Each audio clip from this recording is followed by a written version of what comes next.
Bismillahirrahmanirrahim. Assalamualaikum warahmatullahi wabarakatuh. Good morning students. How are you today? I hope you are very well. Oke, dalam pelajaran bahasa Inggris pagi ini kita akan belajar tentang grammar atau tata bahasa dalam bahasa Inggris. Nah, hari ini fokus belajar kita adalah materi tentang to be. Nah, apa itu to be? Mari kita mulai belajarnya. Let's get started.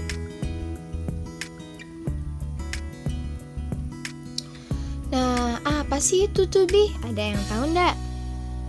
Nah, kita belajar bersama-sama yuk. To be adalah kata penghubung subjek atau orang. Dan ada juga yang mengartikan bahwa to be sebagai kata adalah. Bahkan to be sendiri juga tidak memiliki arti. Jadi apa sih itu to be? Nah, kita simak baik-baik apa itu to be dan juga golongan pada to be. Nah, to be itu ada 3 golongan ya. Ada are, dan is atau biasanya Bu Eka ngomongnya itu SMR, is, am, dan are ya. Nah, digunakan untuk apa saja? Kalau ada I, you, they, we, he, she, it, dia adalah subjeknya atau seseorang yang digunakan sebagai subjek. Kemudian to be-nya adalah are, is ya. Nah, di sini sebagai contoh misalkan ada I, maka to be-nya adalah am. Berarti kalau digabung menjadi kata-kata jadi I am. Saya adalah, seperti itu ya. Kemudian yang kedua ada subjeknya you, they, dan we. Dia menggunakan to be are. Seperti you are, they are, dan we are. Dan yang terakhir subjek he, she, it. Mereka memiliki to be is ya. He is, she is, dan juga it is. Nah, dari subjek tadi selalu harus digabung dengan yang namanya to be untuk mengartikan sesuatu. Nah, coba kita lihat pada rangkuman berikut ini. Nah, remember, ini yang perlu kalian ingat dalam to be biar tidak lupa ya. Nah, yang pertama yaitu subjeknya I, artinya saya. To be-nya am. Contoh kalimatnya I am a student. Saya adalah seorang murid. You, they, we, karena mereka jamak ya, ada kamu, mereka, dan kami, maka to be-nya menggunakan are.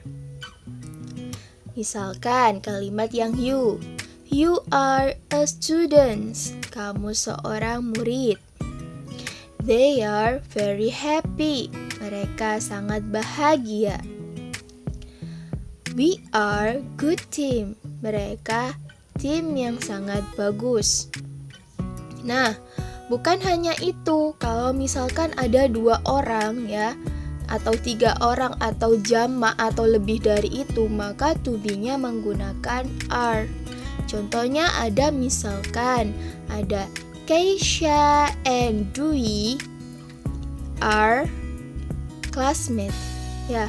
Jadi Keisha and Dwi berarti 2 orang kan mereka ya, maka to be-nya adalah are ya, seperti itu. Lalu ada he itu adalah dia laki-laki, sedangkan she dia perempuan. Kalau untuk it sendiri, it adalah dia benda, dia menggunakan kata benda ataupun hewan. Sedangkan to be-nya adalah is. Contohnya, he is Dimas, she is Eka, it is a cat. Nah, seperti itu ya.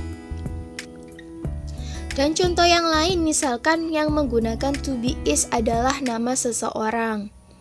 Nah, misalkan my father atau my mother is. Nah, karena my mother adalah she ya, maka dia menggunakan to be is.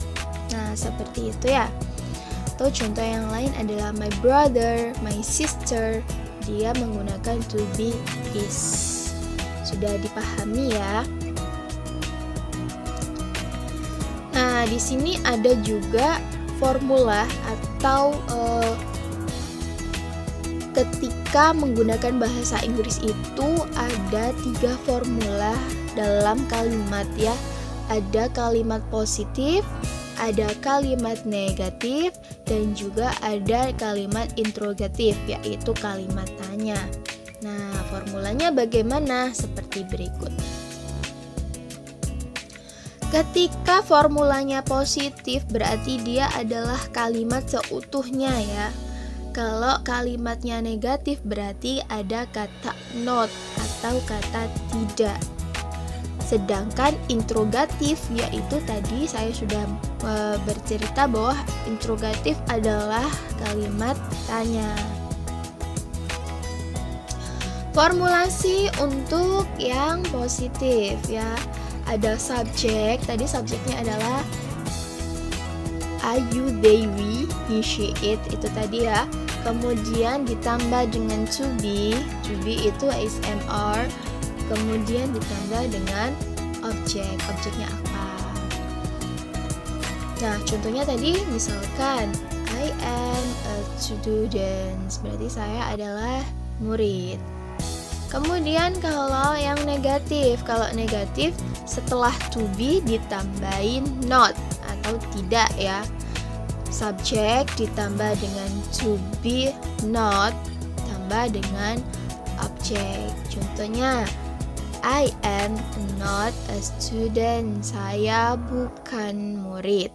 Nah, untuk yang interrogatif ya, yaitu formulanya to be plus subjek dan plus objek ya. Jadi to be-nya terlebih dahulu. Nah, contohnya seperti bagaimana? Berarti to be-nya am, I, students ya. Am I students? Apakah saya seorang siswa atau seorang murid? Nah, seperti ya tadi berarti yang positif itu asli, yang negatif itu tidak, diingat ya. Serta yang interrogatif adalah kalimat tanya.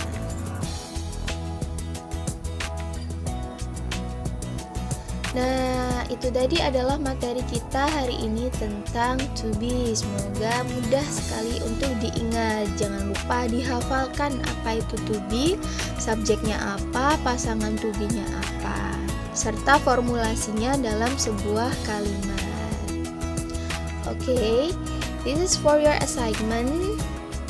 Fill in the blank, isilah titik-titik di bawah ini. Nah, yang pertama gunakan to be yang tepat, isi dengan is, am, atau are. Jadi ada kalimat, kalian tinggal isi is, am, atau are sesuai dengan to be-nya ya. Kemudian yang kedua adalah rubahlah kalimat positif berikut menjadi kalimat negatif dan juga interrogatif ya. Jadi sesuaikan dengan formulasi yang baru saja Bu Eka terangkan tadi ya. Nah, itu tadi adalah materi kita hari ini. Silahkan ditulis beserta soalnya ya. Alhamdulillahirobbilalamin. Selesai sudah pembelajaran bahasa Inggris kita hari ini tentang to be. Semoga ilmu yang kita dapat pada pagi hari ini diberikan ilmu yang bermanfaat. Okay? Thank you for your attention and see you next week. Wassalamualaikum warahmatullahi wabarakatuh.